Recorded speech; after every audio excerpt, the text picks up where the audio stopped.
صفحہ نمبر 125 آیت نمبر 87 سورة الانعام۔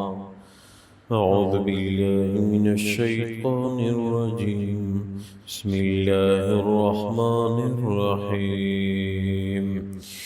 ومن آبائهم وذرياتهم وإخوانهم واجتبيناهم وهديناهم إلى صراط مستقيم۔ اللہ تبارک و تعالی فرماتے ہیں وَمِنْ آبَائِهِمْ وَذُرِّيَّاتِهِمْ وَإِخْوَانِهِمْ، مذکورہ انبیاء کرام کے باپ دادا، ان کی اولاد، ان کے بھائی، وَاجْتَبَيْنَاهُمْ وَهَدَيْنَاهُمْ إِلَى صِرَاطٍ مُسْتَقِيم، ان میں سے بھی بعض کو ہم نے چنا، ان کو ہدایت دی سیدھے راستے کی۔ ذَلِكَ هُدَى اللَّهِ يَهْدِي بِهِ مَن يَشَاءُ مِنْ عِبَادِهِ، یہ اللہ کی ہدایت ہے، جس کو چاہے اپنے بندوں میں سے ہدایت عنایت فرما دے۔ وَلَوْ أَشْرَكُوا لَحَبِطَ عَنْهُمْ مَا كَانُوا يَعْمَلُونَ، اگر بالفرض یہ پیغمبر بھی شرک کرتے تو ان کے اعمال ضائع ہو جاتے۔ اولئک الذین آتیناہم الکتاب والحکم والنبوہ، یہ انبیاء وہ لوگ ہیں جن کو ہم نے کتاب دی، حکمت اور نبوت دی۔ فَإِن يَكْفُرْ بِهَا هَؤُلَاءِ فَقَدْ وَكَّلْنَا بِهَا قَوْمًا لَيْسُوا بِهَا بِكَافِرِينَ، اگر یہ اہل مکہ ان مذکورہ چیزوں کی کتاب، حکمت اور نبوت کے انکار کرتے تو ہم ایسی قوم لے آتے جو انکار کرنے والی نہ ہوتی۔ اولئک الذین ھدی اللہ، یہ وہ لوگ ہیں جن کو اللہ نے ہدایت دی۔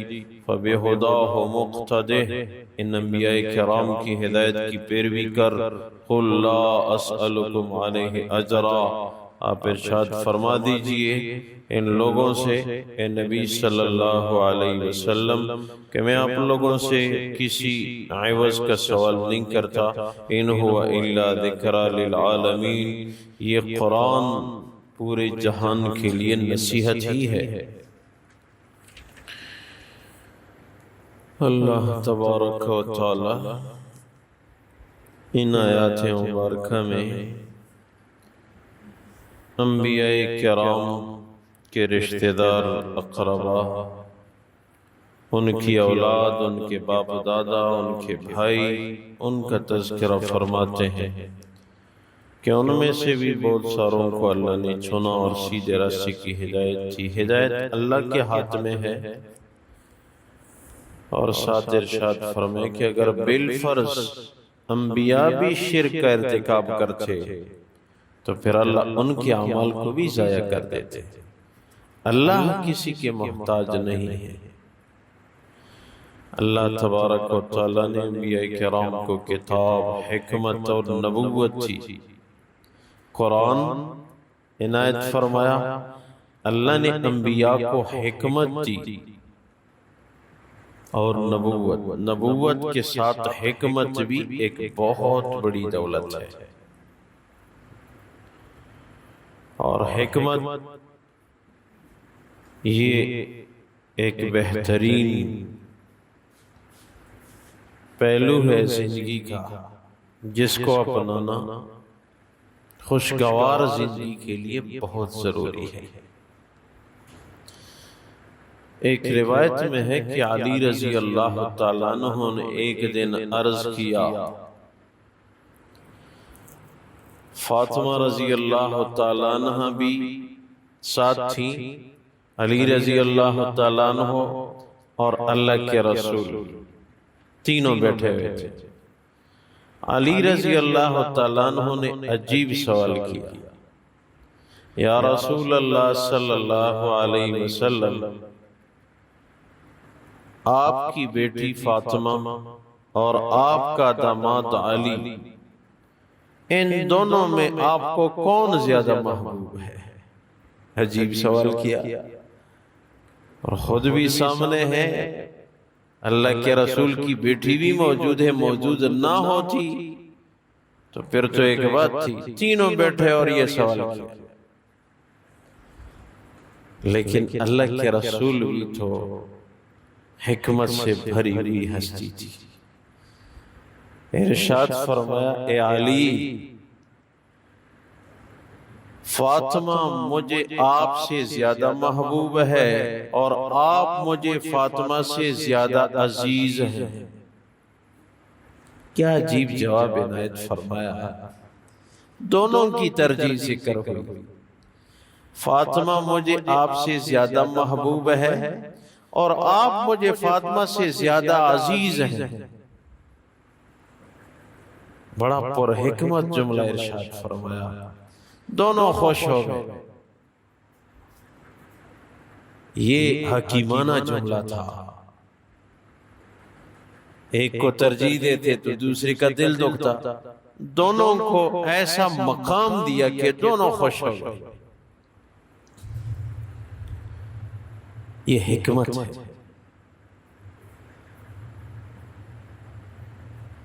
ایک روایت یہ بھی ہے کہ ایک دن فاطمہ رضی اللہ تعالیٰ عنہ اور علی رضی اللہ تعالیٰ عنہ کے درمیان کچھ رنجش پیدا ہوئی۔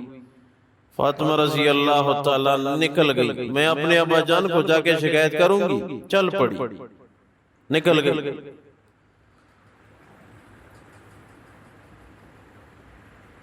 علی رضی اللہ تعالیٰ عنہ چپ چپ کے پیچھے نکلے، ایسا نہ ہو کہ اللہ کا رسول ناراض ہو گیا مجھ سے، تو پھر تو دنیا آخرت کی ناکامی ہے۔ فاطمہ رضی اللہ تعالیٰ عنہ پہنچ گئی، اللہ کے رسول اپنے گھر میں، اس کو علی رضی اللہ تعالیٰ عنہ کی شکایات سنانے لگی۔ روایت میں کہ علی رضی اللہ تعالیٰ عنہ پیچھے چپ چپ کے پہنچ گئے، دروازے کے پیچھے چپ کے کھڑے ہیں۔ فاطمہ رضی اللہ تعالیٰ عنہ نے باتیں سنائی، اللہ کے رسول نے وہ باتیں سن کے آبدیدہ ہوئے اور فرمانے لگے، میری بیٹی فاطمہ، میں نے آپ کا نکاح قریش کے بہترین جوان سے کیا ہے، ایسا جوان قریش کا کہ اس نے کبھی بتوں کی عبادت ہی نہیں کی۔ آپ کا شوہر بچوں میں سب سے پہلے مسلمان ہونے والا ہے، میں نے تو آپ کا بڑا خیال رکھا ہے۔ میری بیٹی یہ بتاؤ، وہ کون سے میاں بیوی ہیں جن کے درمیان کبھی رنجش نہیں ہوئی؟ فاطمہ، ایسا شوہر، ایسی بیوی کہیں نہیں جن کے درمیان کوئی خلجان، کوئی رنجش کی بات پیدا نہ ہو، یہ نہیں ہو سکتا۔ کیونکہ سب سے بڑی ہستی کون ہے؟ اللہ کے رسول۔ عورتوں میں سب سے افضل کون ہے؟ امی عائشہ رضی اللہ تعالیٰ عنہ۔ ان کے درمیان حدیث میں کیا ہے؟ اللہ کے رسول نے ایک دن فرمایا، عائشہ میں جانتا ہوں جس دن آپ ناراض ہوں، اس دن آپ میرا نام نہیں لیتی، اس دن آپ کہتی ہیں کہ رب ابراہیم، اس دن آپ اللہ کے لیے رب ابراہیم استعمال کرتے ہو، جس دن آپ مجھ سے ناراض ہوتی ہیں، رب محمد آپ نہیں کہتی۔ اور جب آپ خوش ہوتی ہیں مجھ سے، پھر آپ رب محمد کہتی ہیں۔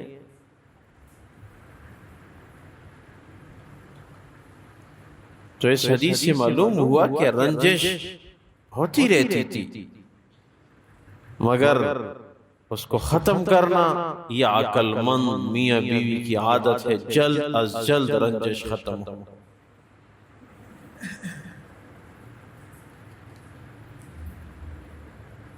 تو امی عائشہ رضی اللہ تعالیٰ عنہ نے کیا عرض کیا، مسکرا کہ یا رسول اللہ، میں آپ کا نام تو چھوڑ دیتی ہوں، رب ابراہیم کہتی ہوں، لیکن آپ کی محبت میں دل سے نہیں نکالتی۔ تو اللہ کے رسول نے فاطمہ رضی اللہ تعالیٰ عنہ سے فرمایا، بیٹی وہ کون سے میاں بیوی ہیں جن میں رنجش نہ ہو؟ یہ چھوٹی موٹی باتیں آئیں گی، لیکن برداشت تحمل سے کام لینا ہے۔ بیٹی آپ ایسا کریں کہ آپ ان کو معاف کر کے اپنے شوہر کے گھر آپ چلی جائیں۔ ان کو سمجھایا، ان کو تسلی دی۔ اتنے میں جب یہاں تک بات پہنچی کہ جاؤ اپنے شوہر کے گھر، علی رضی اللہ تعالیٰ عنہ فوراً داخل ہوئے اور رو رو کے کہہ رہے ہیں فاطمہ پھر کبھی ایسی بات آپ کو سامنے نہیں آئے گی کہ آپ نکل کے اللہ کے رسول کے ہاں آ جائے، جو ہوا وہ ہوا، آپ اللہ کے رسول کی لاڈلی بیٹی ہیں اور میری زوجہ ہیں، پھر زندگی بھر میں ایسا موقع نہیں دوں گا۔ رو رہے ہیں فاطمہ رضی اللہ تعالیٰ عنہ، روایت میں کہ وہ رونے لگی، نہیں غلطی میری بھی تھی، صرف آپ کی نہیں تھی۔ اللہ کے رسول کی آنکھوں میں آنسو آئے، میں آپ دونوں کو خوش دیکھنا چاہتا ہوں، جاؤ خوش باش اپنے گھر لوٹ جاؤ۔ وہ دونوں خوش ہو گئے اور اپنے گھر لوٹنے لگے، اللہ کے رسول بھی خوش ہو گئے۔ یہ حکمت ہے، یہ حکمت ہے۔ تو حکمت جو ہے یہ زندگی کے لیے زیور ہے، زندگی کے لیے زینت ہے، اور جو جذبات ہوتے ہیں یہ زندگی کے لیے بہت خطرناک چیز ہے۔ جذبات کو استعمال نہیں کرنا چاہیے۔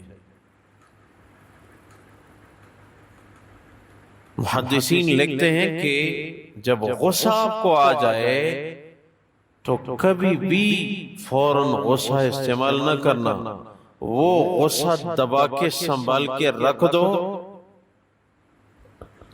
اب اگر غصے کے بغیر کام نہیں چلتا تو پھر مصنوعی غصہ بنا کے جس نے زیادتی کی ہے، جس نے قصداً غلطی کی ہے، نوکر خادم وغیرہ، مصنوعی غصہ بنا کے ان کو سمجھا دو۔ حقیقی غصے میں کسی کو مت سمجھاؤ، نقصان کا بڑا قوی اندیشہ ہوتا ہے۔ یہ حکمت کی باتیں ہمیں کس نے سکھائی؟ اللہ کے رسول نے سکھائی۔ ہمارے دین میں حکمت کی بڑی اہمیت ہے۔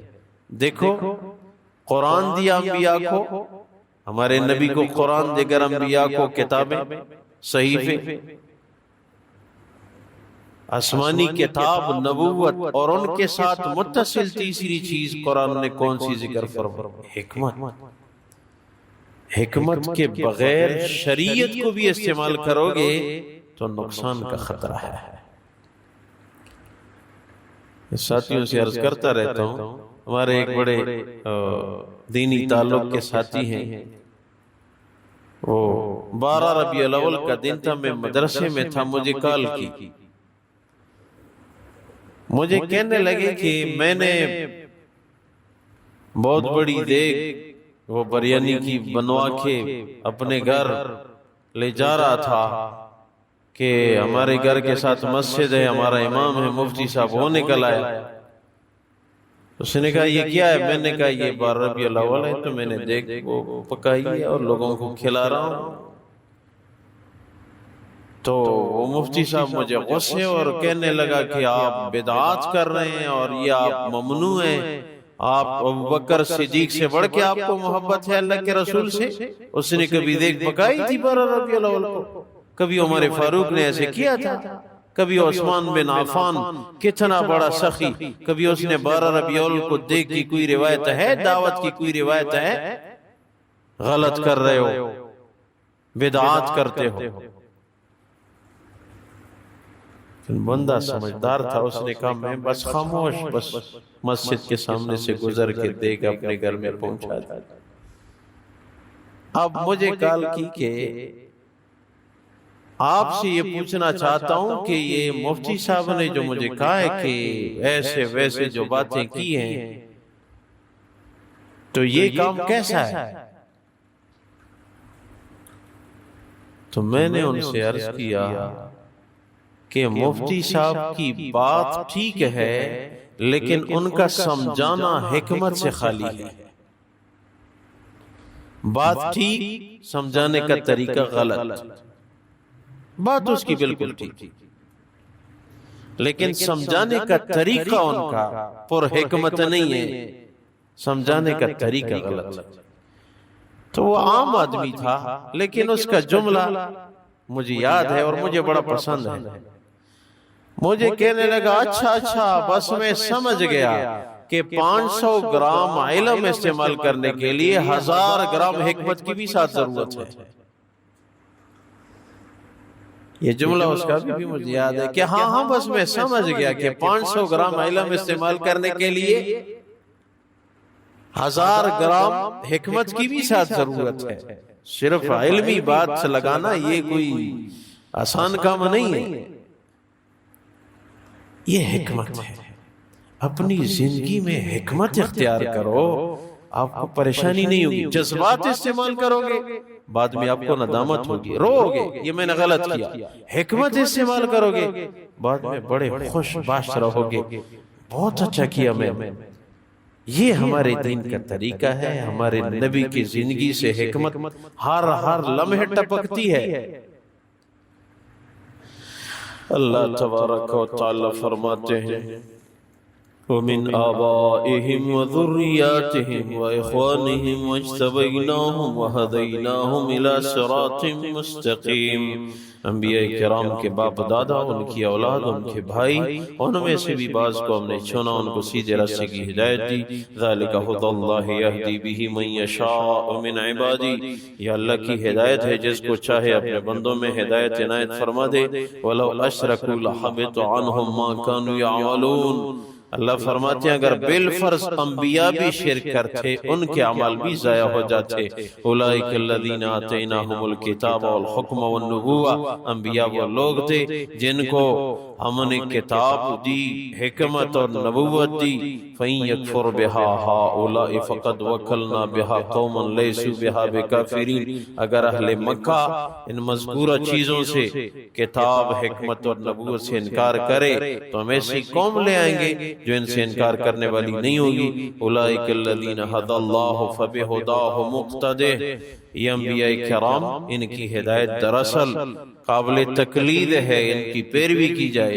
قل لا اسألکم علیہ اجرا، نبی آپ فرما دیجئے میں دینی باتوں پہ، اسلام کی دعوت پہ تم سے اجر نہیں مانگتا۔ ان ہوا الا ذکریٰ للعالمین، نہیں ہے مگر یہ قرآن پوری دنیا کے لیے نصیحت ہے۔